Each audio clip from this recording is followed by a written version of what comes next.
എല്ലാവർക്കും അമ്പാടി റെസിപ്പീസിലേക്ക് സ്വാഗതം.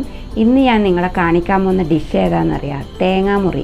നമ്മളെ കണ്ണൂരൊക്കെ തേങ്ങാമുറി എന്നാണ് പറയുന്നത്. പക്ഷേ ഇത് തേങ്ങ കൊണ്ടല്ല കേട്ടോ, മുട്ട വെച്ചിട്ടാണ്. നല്ല സൂപ്പർ ടേസ്റ്റാണ്. എല്ലാവരും ഇത് ട്രൈ ചെയ്യണം. അപ്പോൾ നമുക്ക് ഈ വീഡിയോയിലോട്ട് കിടക്കാം.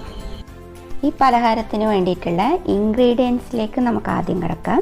ഞാനിവിടെ എടുത്തിട്ടുള്ള 5 പുഴുങ്ങിയ മുട്ട, പിന്നെ ബ്രെഡ് ക്രംസ്, പിന്നെ 2 വലിയ ഉരുളക്കിഴങ്ങ് പുഴുങ്ങി പൊടിച്ചത്, പിന്നെ 2 മുട്ട അടിച്ച് വെച്ചിട്ടുണ്ട്, മൈദപ്പൊടി, 2 വലിയ ഉള്ളി ചെറുതായി അരിഞ്ഞത്, കുറച്ച് മല്ലിയില, 2 പച്ചമുളക് ചെറുതായി അരിഞ്ഞത്, 1/4 ടീസ്പൂൺ മഞ്ഞൾപ്പൊടി, 1/2 ടീസ്പൂൺ ഗരം മസാല, പിന്നെ 1 ടേബിൾ സ്പൂൺ കുരുമുളക് പൊടി, പിന്നെ 1 ടേബിൾ സ്പൂൺ ഇഞ്ചി വെളുത്തുള്ളി പേസ്റ്റ്. ഇത്രയെല്ലാമാണ് ഇതിന് വേണ്ട സാധനങ്ങൾ.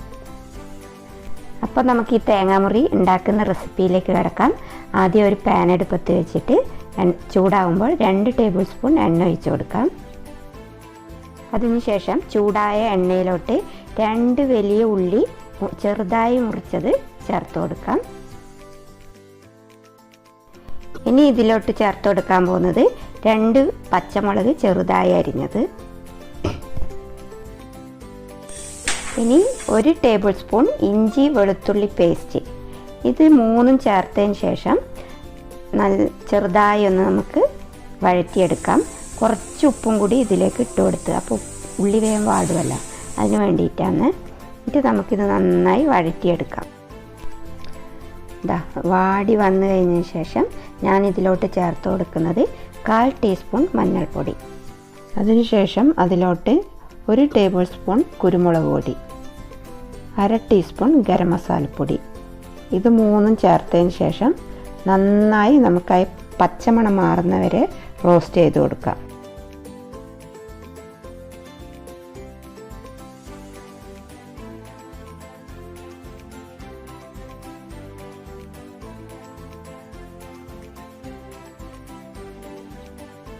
ഉള്ളിയെല്ലാം വാടി വന്നു കഴിഞ്ഞാൽ ഞാനിതിലേക്ക് ചേർത്ത് കൊടുക്കാൻ പോകുന്നത് 2 വലിയ ഉരുളക്കിഴങ്ങ് പുഴുങ്ങി പൊടിച്ചതാണ്.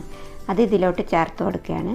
ഉരുളക്കിഴങ്ങ് കണ്ടപ്പോൾ ഒരു ടിപ്പ് ഓർമ്മ വന്നത്, നമ്മളെ കറിയെല്ലാം വെക്കുമ്പോൾ കറിക്ക് ഉപ്പ് പെട്ടെന്ന് കൂടിപ്പോയിട്ടുണ്ടെങ്കിൽ നമ്മൾ ഉരുളക്കിഴങ്ങ് തൊലിയെല്ലാം കളഞ്ഞ് അതിലോട്ട് ഇട്ട് കൊടുത്തത്. അപ്പോൾ ഉപ്പില്ലേ, ഈ ഉരുളക്കിഴങ്ങ് വലിച്ചെടുക്കും. ഇനി ഉപ്പ് കൂടുമ്പോൾ ഇതൊന്ന് ചെയ്ത് നോക്ക്. ഉരുളക്കിഴങ്ങും ചേർത്ത് നന്നായി മിക്സ് ചെയ്തതിന് ശേഷം അതിലോട്ട് കുറച്ച് മല്ലിയിലയും കൂടി ചേർത്ത് നന്നായി മിക്സ് ചെയ്ത് കൊടുക്കാം. നന്നായി മിക്സ് ചെയ്ത് നമ്മുടെ മസാലക്കൂട്ട് ഇവിടെ റെഡി ആയിട്ടുണ്ട്. മസാലക്കൂട്ട് ഞാൻ വേറൊരു ബൗളിലേക്ക് മാറ്റി വെച്ചിട്ടുണ്ട്. ഇനി നമുക്ക് പുഴുങ്ങിയ മുട്ട ഒന്ന് എടുത്തിട്ട് ഞാൻ കാണിക്കുന്നത് കണ്ടില്ലേ, മൈദ പൊടിയിലൊന്നും ഇതെന്തിനാണ് ചെയ്യുന്നതെന്ന് വെച്ചാൽ മസാല പിടിക്കാൻ വേണ്ടിയിട്ടാണ് കേട്ടോ. മൈദപ്പൊടിയിൽ നല്ലോണം മുട്ട ഇതാക്കിയിട്ട് നമ്മൾ ഈ മസാല കൂട്ട് കയ്യിൽ വെച്ചിട്ട് ഇങ്ങനെ പരത്തുക.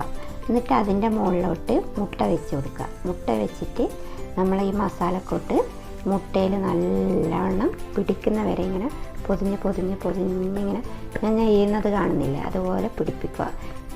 മുട്ട ശരിക്കും നല്ലോണം മസാല പൊതിയണം കേട്ടോ. എന്നിട്ട് ഇതാക്കിയെടുക്കുക.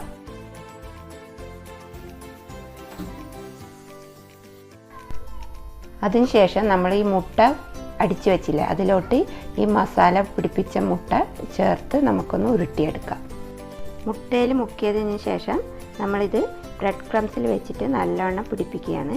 ഇപ്പോൾ ബ്രെഡ് ക്രംസ് നിങ്ങളുടെ കയ്യിലില്ലെങ്കിൽ നമ്മൾ ബ്രെഡ് വാങ്ങി മിക്സിയിലിട്ടൊന്ന് പൊടിച്ചെടുത്താലും മതി. അതിനുശേഷം അത് ഒന്നുകൂടി നമ്മൾ മുട്ടയടിച്ചതിലോട്ട് ഒന്ന് മുക്കിയെടുക്കുന്നതാണ്. നിങ്ങൾ കാണുന്നില്ലേ, വീണ്ടും അതെടുത്ത് നമ്മൾ ബ്രെഡ് ക്രംസിലിട്ട് ഉരുട്ടി നല്ലവണ്ണം പിടിപ്പിച്ചെടുക്കുകയാണ് ബ്രെഡ് ക്രംസ്. ഇതുപോലെ തന്നെ നമ്മൾ ബാക്കി 4 എണ്ണവും ചെയ്തെടുക്കാം. അപ്പം ഞാനിവിടെ 5 മുട്ട ഇതുപോലെ ചെയ്തു കഴിഞ്ഞു. ഇനി നമുക്ക് ഒരു ചീനച്ചട്ടി അടുപ്പത്ത് വെച്ചിട്ട് എണ്ണ ഒഴിച്ച് കൊടുക്കാം. ഈ എണ്ണ ചൂടാകുമ്പോഴേക്കും നമുക്ക് ഓരോന്നും ഇട്ടിട്ട് വറുത്തെടുക്കാം.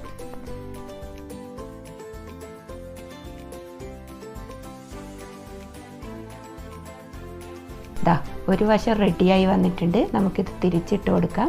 പിന്നെ പ്രത്യേകം ശ്രദ്ധിക്കേണ്ടതെന്നാ, ചെറിയ തീയിൽ മാത്രമേ ഇത് ഉണ്ടാക്കാൻ പാടുള്ളൂ. ഇത് നല്ലൊരു ബ്രൗൺ കളറാകുമ്പോൾ നമുക്കിത് വറുത്തെടുക്കാം. ഇതിവിടെ റെഡി ആയിട്ടുണ്ട്. കണ്ട, ഒരു ബ്രൗൺ കളർ പോലെ ആയത് നമുക്കൊരു സെർവിങ് പ്ലേറ്റിലേക്ക് മാറ്റാം. ഇതാ ഇവിടെ 5 എണ്ണം ഞാൻ റെഡിയാക്കിയിട്ടുണ്ട്.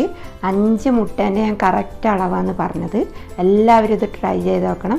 പിന്നെ ഞാനിതൊന്ന് മുറിച്ച് കാണിച്ചു തരാം കേട്ടോ. കണ്ട നല്ല കാണാൻ തന്നെ നല്ലൊരു ചേലില്ല, അതേപോലെ തന്നെ ടേസ്റ്റുമാണ്. അപ്പോൾ എല്ലാവരും ഇത് ട്രൈ ചെയ്യണം.